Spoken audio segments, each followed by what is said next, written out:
Pues les decía que Sadayoti muy amablemente y con mucha claridad nos presentó la serie que se llama Encuentros con el Buda, y nos referimos a encuentros con el Buda Shakyamuni, el Buda que vivió hace 2500 años, encuentros físicos, personales, pero también después vamos a ver otro tipo de encuentros, y la idea es, pues de alguna manera también conocer más al Buda, tratar de conectar con el Buda, con cuál era su mensaje, cuál era su práctica, y evidentemente pues tratar de traerlo hoy al siglo XXI, después de 2500 años, para nuestra práctica espiritual. Entonces pues hoy empiezo contándoles un encuentro con un señor, con una persona que se llamaba, ahí puse el nombre, yo sé que luego allá es borroso, ¿no? El nombre es Bahía. Está romanizado, o sea, con letras de nosotros, pero en realidad está en un idioma que se llama Pali, que se escribe con sílabas, como la sílaba del Om. Entonces esas H's, solo por si tienen la curiosidad, es un sonido aspirado, ¿no? Algo así como vajilla, pero casi siempre van a escuchar que le decimos vaguilla o algo así, más hispanizado. Pero lo importante de este señor es pues que se encontró con el Buda, ¿verdad? ¿Qué pasó en este encuentro? Y el título de nuestro encuentro de hoy tiene dos palabras claves, que son la urgencia y el despertar. Y es lo que vamos a explorar. Aunque les anticipo que este Udana, esta escritura, tiene mucho más mensaje que eso, no solo la urgencia. Pero lo voy a hacer un poquito de lado conforme vayamos platicando, digamos, porque hoy lo principal es hablar de la urgencia que sentimos mucho o que aparece de pronto para tener un desarrollo espiritual, para conectar con una vida espiritual, y por qué es algo urgente, algo casi que de emergencia.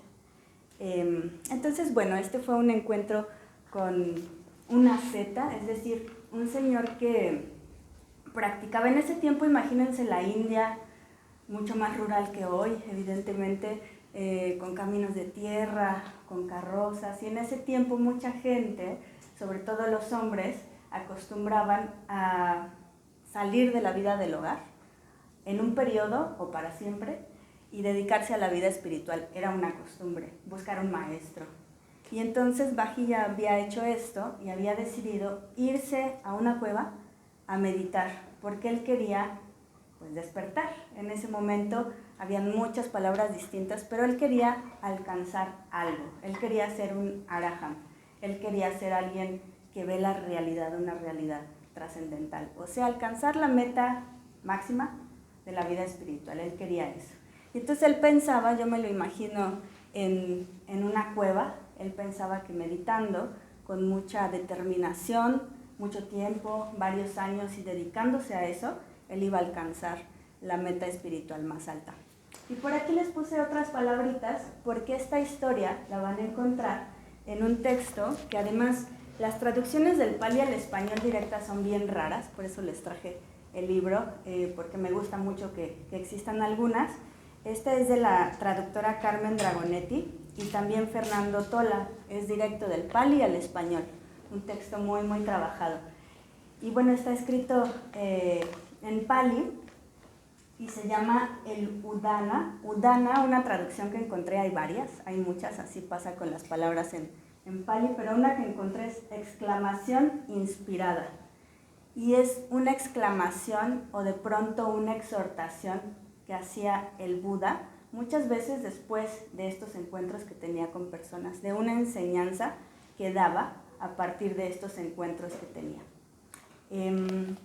Bueno, esto era como para que sepan de dónde viene, y es en el capítulo 1, en la sección 10, el Bahía Sutta, y pertenece a una de las canastas. Pitaka es canasta, le llamamos el Tripitaka, las tres canastas, que se refiere a las escrituras que existen.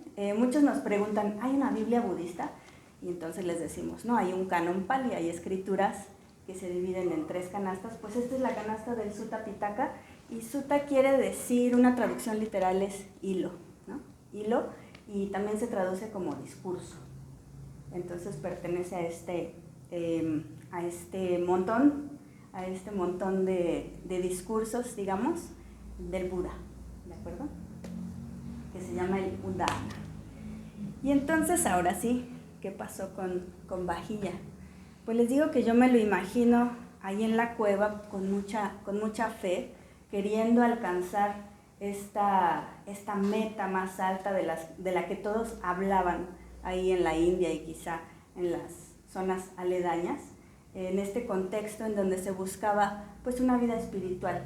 A veces les digo por una temporada y a veces a eso se dedicaban algunas personas, en este caso a quienes llamamos ascetas, porque se aislaban de, digamos, la vida cotidiana, se aislaban, a veces tenían familia y dejaban a la familia, no tenían un trabajo convencional y entonces se volvían ascetas. Y de hecho uno puede encontrar por ahí cuevas todavía en la India o en Nepal, en donde ahí se iban a meditar estos ascetas. Entonces, como la gente del pueblo, digamos, reconocía pues esta fe, este objetivo que veneraban, incluso la gente del pueblo se dedicaba a cumplirle sus necesidades básicas, es decir, le llevaban a Vajilla también, como a los demás ascetas, a muchos de ellos, pues comida que necesitaban, o si tenía algún problemita médico, pues ahí van y le llevaban unas hierbitas, en fin, estaban al pendiente de él,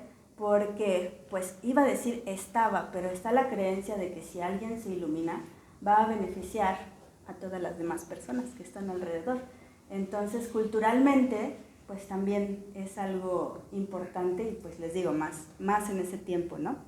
Entonces, él estaba por ahí en la India y de pronto, como yo me lo imagino con mucho fervor, con muchas ganas, reconociendo la importancia de la vida espiritual, después de mucho tiempo de meditar y de tener esta fe, como que se le ocurrió algo y pensó, ¿no seré yo un arahant?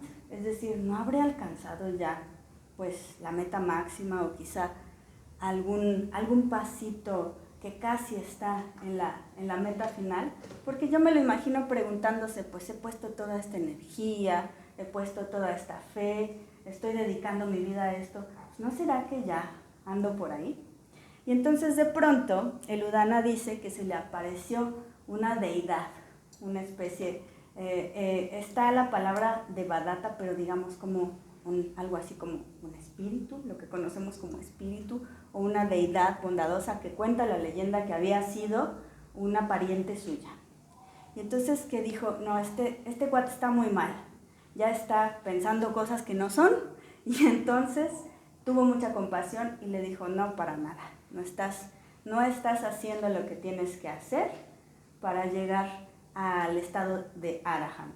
Es decir, no te has despertado todavía, no has llegado a la meta final, calmado, ¿no?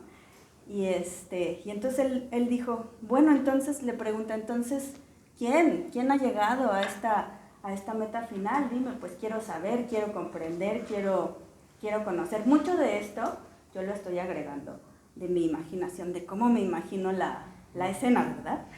Pero ustedes pueden leer tal cual lo que dice el Udana, ¿de acuerdo? Entonces le pregunta que quién y le dice, pues ve a ver al Bhagavant, verlo a ver, está ahí en el bosque de Yeta. Creo que son como 1000 y tantos kilómetros de donde estaba Vajilla a donde estaba, pues ya era el Buda, ¿verdad? Había sido Shakyamuni, Siddhartha, y ya contaban por ahí las personas que él ya había alcanzado esto que ahora le llamamos la iluminación, digamos, la meta más alta, que yo lo puse así, ¿no? Como la meta más alta espiritual.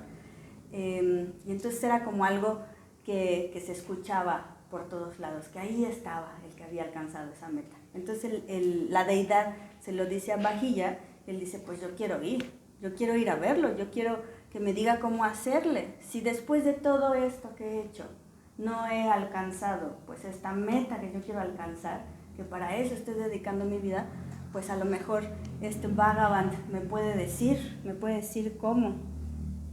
Estaba buscando las traducciones de Bhagavant, porque lo van a ver mucho, pero digamos que es,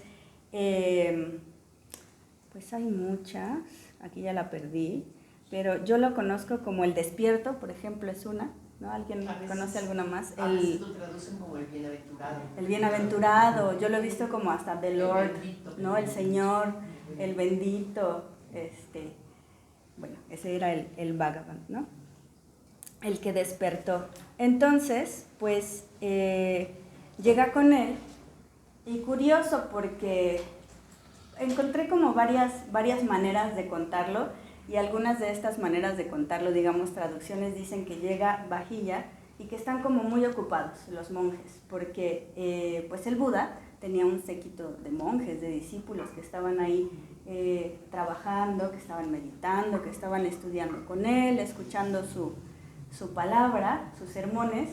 Y entonces algunas traducciones dicen que ellos estaban como muy ocupados, parados, y que iban en ese momento a pedir limosna, porque los monjes vivían solamente de lo que en su cuenco, en las casas, les daban de comer, no aceptaban ningún dinero, entonces era como la hora de pedir limosna y estaban dispuestos a ir a pedir limosna. Entonces, pues Vajilla le pide al Buda que por favor le diga pues cómo alcanzar esta meta espiritual máxima que en el Udana le llaman nirvana. Y entonces el Buda le dice que pues ahorita no, porque están ocupados, porque van a ir a pedir la limosna, la comida, ¿no? Con su cuenco. Y esto sucede otras 2 veces más. Y en muchas historias se cuenta que hasta la 3ª vez que le pedían algo al Buda, que le hacían una pregunta sobre todo, entonces él pues ya respondía.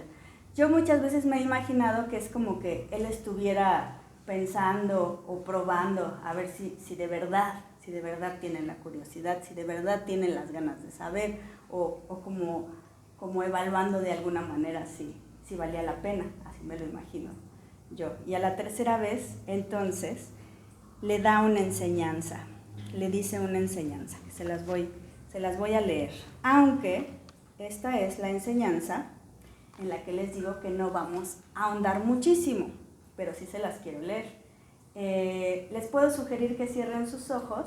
Muchas veces nosotros, antes de meditar o en algún momento que queremos conectar con estos sermones del Buda, pues hacemos una lectura en voz alta para ver cómo cae, cómo queda en nosotros. Entonces los quiero invitar a escuchar y a ver qué es lo que nos cae, y después seguimos con lo de la urgencia, ¿de acuerdo?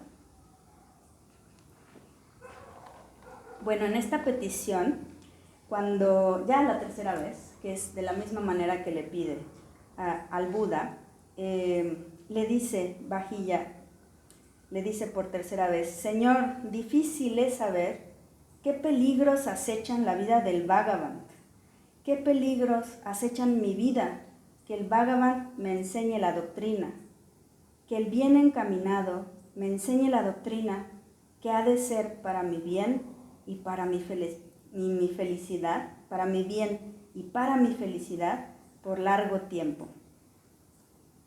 Entonces, Vajilla, de esta manera debes tú ejercitarte, que en lo visto exista solo lo visto, en lo oído solo lo oído, en lo pensado solo lo pensado, en lo conocido solo lo conocido.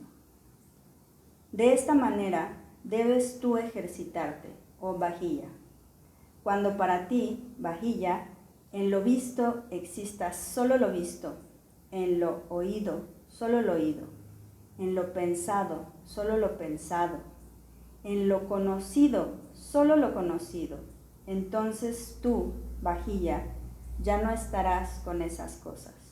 Cuando tú, Vajilla, ya no estés con esas cosas, entonces tú, Vajilla, no estarás en ellas. Y cuando tú, Vajilla, no estés en ellas, entonces tú, oh Vajilla, ya no estarás ni en este mundo, ni en el otro, ni entre uno y otro. Este es el fin del sufrimiento. Y esta fue la enseñanza que le dio el Buda. Y de pronto, Vajilla, ¿qué creen que le pasó? Se se despertó, se iluminó, alcanzó el nirvana, literalmente en el Urana dice, alcanzó el nirvana. Y encontré algunos comentarios en donde dice que el Buda se expresaba de Vajilla como su discípulo que había alcanzado este estado de nirvana como con más rapidez, o que era el que lo había alcanzado con una inmediatez al escuchar esto. Pero lo que sucedió después es que apenitas se fue el Buda, porque le tocaba ir a pedir estas limosnas, esta comida, apenitas hagan de cuenta que ya no se veía su espalda, se acababa de ir, y entonces una vaca con su becerro, ahora sí que atropelló a Vajilla, lo atacó, lo atropelló, lo embistió y lo mató. Y después de esto, pues al regresar el Buda se dio cuenta que había muerto y ordenó que se hicieran pues las ofrendas pertinentes de ese tiempo, que era erigir una estupa en su honor, como una especie de tumba. Y él dijo, lo reconoció como un sabio, como alguien que había encontrado esta meta máxima que estaba buscando, pues unos momentos antes, no sé cuánto tiempo pasó, pero no mucho antes de su muerte. Y esa es la historia de Vajilla. Antes bueno, no, mejor voy a seguir mi programa, lo iba a cambiar, pero no. Vamos a irnos a reflexionar un ratito en parejas. Y lo que quisiera comunicarles es que, bueno, lo que decía el Buda es que es como si todos estuviéramos intoxicados, borrachos. Y que entonces, ¿qué hay que hacer? Pues despertar de esa borrachera, es decir, ver las cosas como son. A eso me refiero. Después voy a retomar pues cuál es este estado, ¿no? Pero pensemos ahora que es un despertar hacia ver una realidad trascendental, hacia conectar con algo más valioso que lo terrenal. Quedémonos con eso y pensemos en una vida espiritual, en un desarrollo espiritual. Yo me imagino que todos vinimos hoy o en algún momento porque conectamos con algo de eso, queremos un desarrollo distinto a lo que hacemos pues afuera en nuestros trabajos, con nuestra familia, ¿no? Etcétera. Venimos como buscando otra cosa, un cierto desarrollo espiritual. Pero la pregunta que quisiera que compartieran en parejas es ¿por qué lo posponemos tanto? ¿Por qué en realidad no es tan urgente? Porque en general, si se fijan, si ustedes no lo posponen y realmente su vida espiritual está en primer lugar, pues qué bueno. Es muy raro, yo pienso que es muy raro, yo percibo que es raro. Yo lo que veo en el mundo hoy es que las prioridades son otras, que las prioridades es pues tener cada vez más riqueza, o si tengo un carro luego quiero otro, de otro modelo. O sea que mi mente, mi vida, mi día a día está en otras cosas. Y de pronto si me sobra un poco de tiempo, pues medito, ¿no? Y de pronto si me acuerdo, pues me inscribo a un curso para desarrollar mi vida espiritual, pero en realidad como que yo siento que no está en primer lugar. Pero sí, también lo puedes compartir con tu pareja. Entonces quisiera que intentáramos contestar esa pregunta, ¿por qué? Y si se puede más en mi vida, en mi caso personal, en vez de hablar como en general, ¿por qué no es mi prioridad? ¿Por qué no he sentido el despertar, el llegar al nirvana, el tener un desarrollo espiritual como lo más urgente, sabiendo que pues nos puede suceder lo que le sucedió a Vajilla? ¿De acuerdo? Y vamos a compartir un ratito y después vamos a platicar juntos. Yo voy a tocar el cuenco cuando falte un minuto para que nos preparemos para cerrar.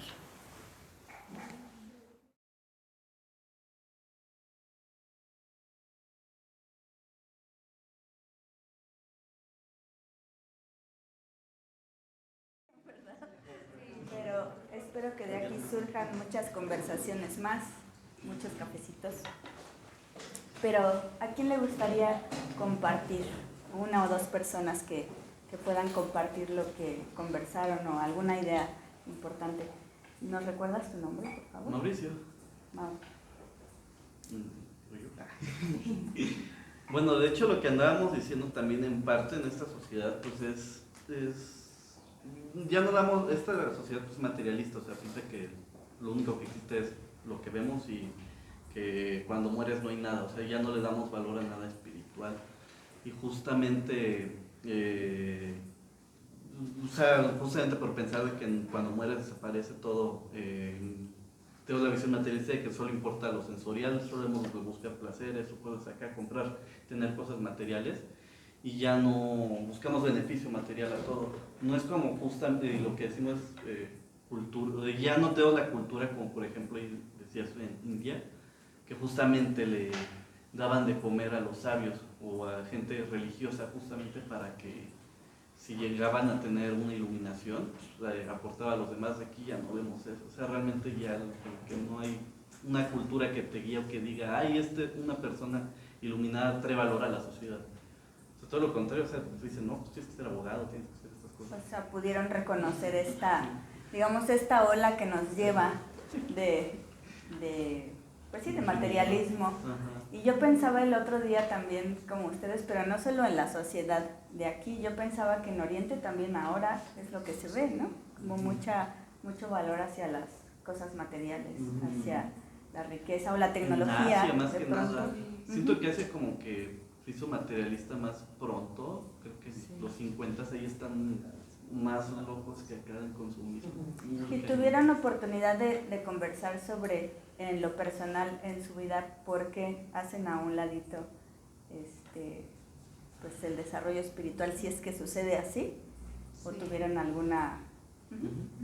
Pues yo lo que le decía era que en mi experiencia yo creo que es en base a mi sistema de creencias que mis generaciones me han como cultivado, y creo que, por ejemplo, la urgencia es más fuerte de, no sé, tener un título, ¿no? O terminar una carrera, porque el sistema nos hace creer que eso es lo importante, ¿no? Que eso es lo que realmente nos va a llevar al éxito, y eso nos da el materialismo, el consumismo, etcétera, y eso es lo que realmente vale para la sociedad. Pero en este como despertar espiritual es necesario darse cuenta que lo que realmente importa, ¿no?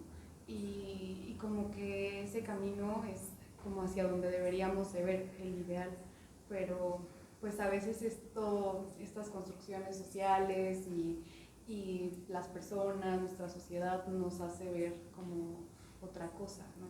Y tenemos este pensamiento quizás erróneo de lo que es necesario. Gracias. ¿Nos recuerdas tu nombre? Sharon. Sharon, gracias Sharon.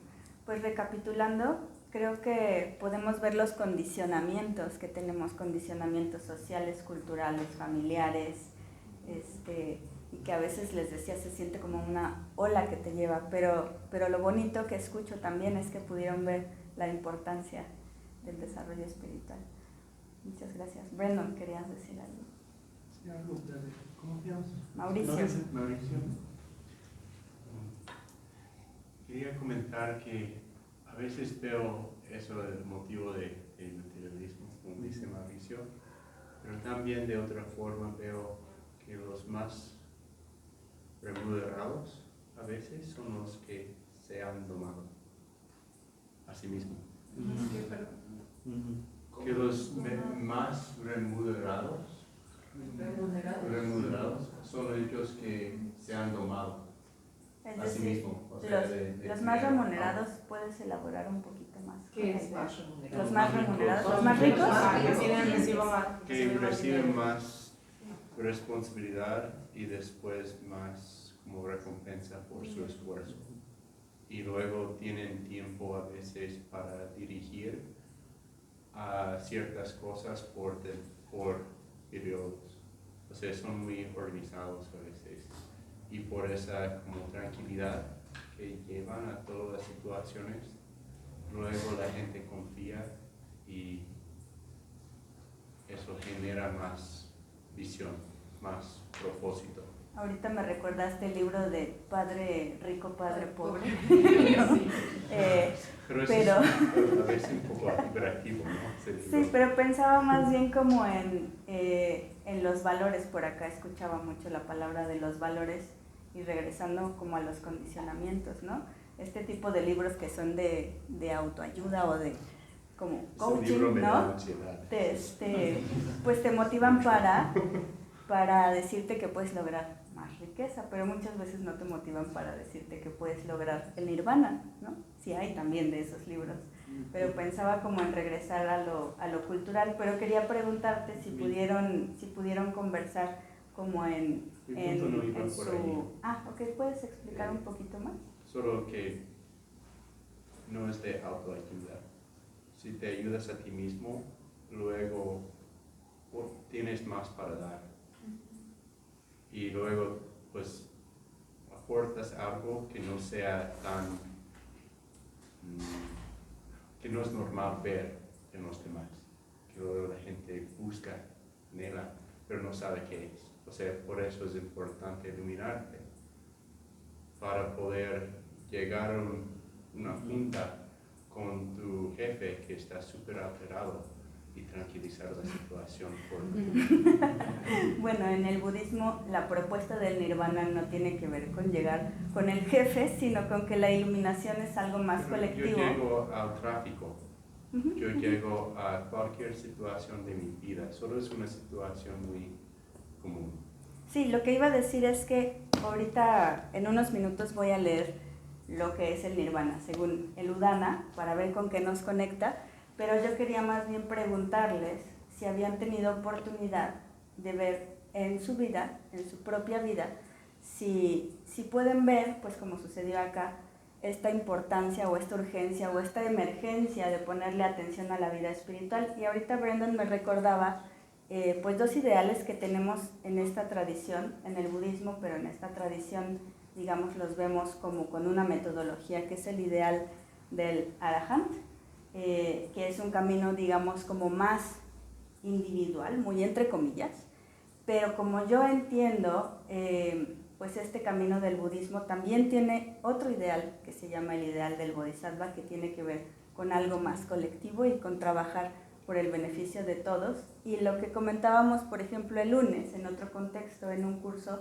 es que como yo entiendo la propuesta es, no soy primero yo, mi desarrollo espiritual, y después ya puedo aportar al desarrollo espiritual de los demás, sino que la meta es a la par, ¿no? A la par. Y creo que la iluminación, como la entiendo, es algo más colectivo, pero vamos a ver al final, antes de irnos, con qué conectamos respecto a lo que dice el Udana al final, pues esta exclamación que hace el Buda al final, después de esta experiencia, después de este encuentro. Comentarios sobre eso. Que nos conectamos mucho con la idea de del silencio. ¿Del silencio? La importancia de escuchar bien, hablar nada, o sea, de tener ese descanso, ¿no? O sentir el hueco, o ese periodo sin tanta estimulación. Se referían a este silencio que vivían Vajilla en la cueva, a este periodo como largo de meditación. En general, eso era una reflexión que compartimos. Muchas gracias. Pues a una persona más le gustaría compartir. Maitrivani. Bueno, nosotros comentábamos que esta urgencia la sentimos como más, pues cuando estamos en periodos de sufrimiento o cuando entramos a cuestiones como de la edad o de la salud de los padres o de uno mismo, ¿no? Es cuando como que nos surge más la urgencia. Muchas gracias Maitrivani. Y pues, bueno, una persona más le gustaría compartir. Carlos. En mi caso en particular, la urgencia que yo sentí me llevó a buscar un camino. Y busqué varios, encontré este y me he quedado aquí. Y esta práctica me ha llevado a algo muy, muy interesante. que es lo que platicaba yo aquí con Joe, es que lo que yo descubrí es que me ayudó a redimensionar todo lo que es la vida, todo lo que es la existencia, de una forma tal que lo que yo antes consideraba como algo realmente preocupante, problemas o esto, realmente se convierten en irrelevantes por el tema de la transitoriedad. Cuando tomas conciencia, o sea, la meditación me ha ayudado a mí a tomar conciencia de lo transitorio. Entonces, por ejemplo, si hay una situación complicada de lo que es cualquier índole, digo yo, bueno, en realidad eso es un problema. Pues no, a lo mejor no es tanto, porque en un año o en 6 meses o en 100 años esto no va a importar, como no importa lo que sucedió hace 100 años tampoco. Entonces, es como, me cuesta trabajo describirlo, ese cambio es como que un switch que me subieron y el enfoque que tengo sobre cómo vivir en función de esa transitoriedad ha sido muy interesante. Esa es una. Y la otra es ver las cosas desde el punto de vista cósmico. También se me ha hecho muy interesante porque creemos que somos así como que el mundo no existe sin mí. No, claro que no pasa nada. O sea, el universo conspira. No, al universo le importa un cacahuate, ¿no? Entonces, a lo que voy es que cuando uno comprende esas cosas a ese nivel, entra en un estado de paz, de serenidad, de comprensión. Y ese cambio se manifiesta y los demás, o sea, los que están a nuestro alrededor, lo empiezan a notar. Y se vuelve un efecto de onda. Y empiezan a decir, ¿qué le pasa? Porque antes gritaba y ahora no grita. Cosas así muy curiosas. Pues, ¿por qué no tiene caso? No tiene caso. Entonces, esa fue mi urgencia. Yo buscaba ese cambio, pero necesitaba ocurrir algo realmente fuerte. Y lo encontré empezando a través de la meditación. Y ahí empezó todo ese descubrimiento de todas estas cosas que les estoy compartiendo. Muchas gracias, Carlos. Pues me llama la atención cómo en varias parejas surge esta idea de que de una situación difícil o de una experiencia difícil surge más esta urgencia por conectar con la vida espiritual, ¿no? Y también algo que escuchaba, yo lo veo, Carlos, como que la propuesta del budismo es radical, es un cambio radical en la vida, ¿verdad? Y pues sí, transformador, si aceptamos la propuesta, puede ser transformador hasta el infinito, ¿verdad? Pues me encantaría seguir platicando con todos ustedes, pero tenemos que ir cerrando. Entonces quisiera regresar a esto que dice Vajilla cuando le pide al Buda que le enseñe, le dice, no sabemos los peligros que acechan tu vida, Buda. O sea, ¿qué tal si te mueres?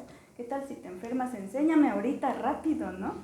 Y pienso que, pues justamente en Vajilla había conectado con esta urgencia porque pues veía que habían pasado los años, que había puesto mucho esfuerzo, mucha energía, se había encerrado en la cueva, había silencio, había condiciones, le daban de comer, pero no había alcanzado esta meta.